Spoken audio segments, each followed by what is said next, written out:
بسم اللہ الرحمن الرحیم۔ ایک مرتبہ ایک ضعیف العمر صاحب رسول صلی اللہ علیہ وآلہ وسلم بارگاہ رسالت میں حاضر ہوئے تو حضور صلی اللہ علیہ وآلہ وسلم نے ان سے پوچھا، مجھ میں اور آپ میں کون بڑا ہے؟ حضور صلی اللہ علیہ وآلہ وسلم کی مراد یہ تھی کہ عمر میں کون بڑا ہے۔ ان صاحب رسول صلی اللہ علیہ وآلہ وسلم کی عمر حضور صلی اللہ علیہ وآلہ وسلم کی عمر مبارک سے بہت زیادہ تھی، لیکن ان کو کسی لحاظ سے بھی حضور صلی اللہ علیہ وآلہ وسلم سے بڑا کہلانا پسند نہیں تھا۔ فوراً عرض کیا، یا رسول اللہ صلی اللہ علیہ وآلہ وسلم، میرے ماں باپ آپ صلی اللہ علیہ وآلہ وسلم پر قربان۔ آپ صلی اللہ علیہ وآلہ وسلم مجھ سے بہت بڑے اور بہتر ہیں۔ البتہ میں آپ صلی اللہ علیہ وآلہ وسلم سے پہلے پیدا ہوا تھا۔ یہ کبیر الحسن صاحب رسول اللہ صلی اللہ علیہ وآلہ وسلم، جن کو حضور صلی اللہ علیہ وآلہ وسلم کا اس قدر ادب ملحوظ تھا، حضرت سعید بن یربو رضی اللہ تعالیٰ عنہ تھے۔ حضرت سعید بن یربو رضی اللہ تعالیٰ عنہ قریش کے خاندان مخزوم کے چشم و چراغ تھے۔ حضور صلی اللہ علیہ وآلہ وسلم نے جس وقت مدینہ منورہ کی طرف ہجرت فرمائی، حضرت سعید رضی اللہ تعالیٰ عنہ 70 برس کے تھے اور کفر و شرک کی بھول بھلیوں میں بھٹک رہے تھے۔ فتح مکہ سے کچھ عرصہ پہلے ان کے سینے میں یکا یک شمع ہدایت ذوفگن ہوئی اور وہ بارگاہ رسالت صلی اللہ علیہ وآلہ وسلم میں حاضر ہو کر شرف اسلام سے بہرہ ہو گئے۔ زمانہ جاہلیت میں ان کا نام سرم تھا۔ قبول اسلام کے وقت جب انہوں نے حضور صلی اللہ علیہ وآلہ وسلم کو اپنا نام بتایا تو آپ صلی اللہ علیہ وآلہ وسلم نے فرمایا، سرم نہیں بلکہ آج سے تم سعید ہو۔ چنانچہ انہوں نے تاریخ میں سعید ہی کے نام سے شہرت پائی اور اپنے آپ کو ہر لحاظ سے اس نام کا اہل ثابت کیا۔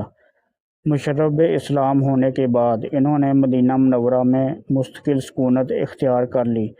فتح مکہ کے موقع پر حضرت سعید رضی اللہ تعالیٰ عنہ ان 10,000 نفوس کشی میں شامل تھے جن کو نبی رحمت صلی اللہ علیہ وآلہ وسلم کی ہم رکابی کا شرف حاصل ہوا۔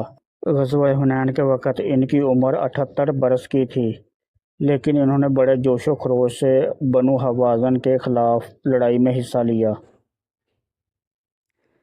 امام حاکم نے مستدرک میں لکھا ہے کہ حضور صلی اللہ علیہ وآلہ وسلم نے حنین کے مال غنیمت میں سے انہیں 50 اونٹ مرحمت فرمائے۔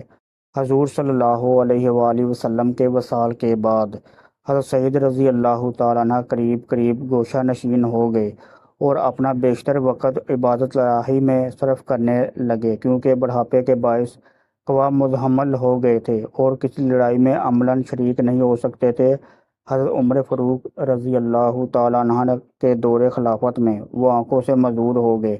حضرت عمر رضی اللہ تعالیٰ عنہ کو معلوم ہوا تو وہ بے نفس نفیس حضرت سعید رضی اللہ تعالیٰ عنہ کے پاس تشریف لے گئے، اظہار ہمدردی کیا اور پھر فرمایا، میں جانتا ہوں کہ اس حالت میں آپ کے لیے مسجد تک جانا بہت مشکل ہے، لیکن میں چاہتا ہوں کہ آپ جیسا شخص مسجد نبوی صلی اللہ علیہ وآلہ وسلم میں جمعہ اور نماز باجماعت سے محروم نہ ہو۔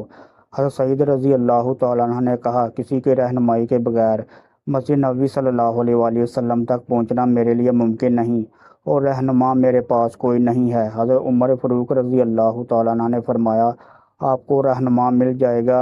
چنانچہ امیر المومنین رضی اللہ تعالیٰ عنہ نے انہیں ایک رہنما دے دیا۔ وہ اس کی مدد سے باقاعدہ مسجد پہنچتے تھے اور جماعت اور جمعے کبھی ترک نہ کرتے تھے۔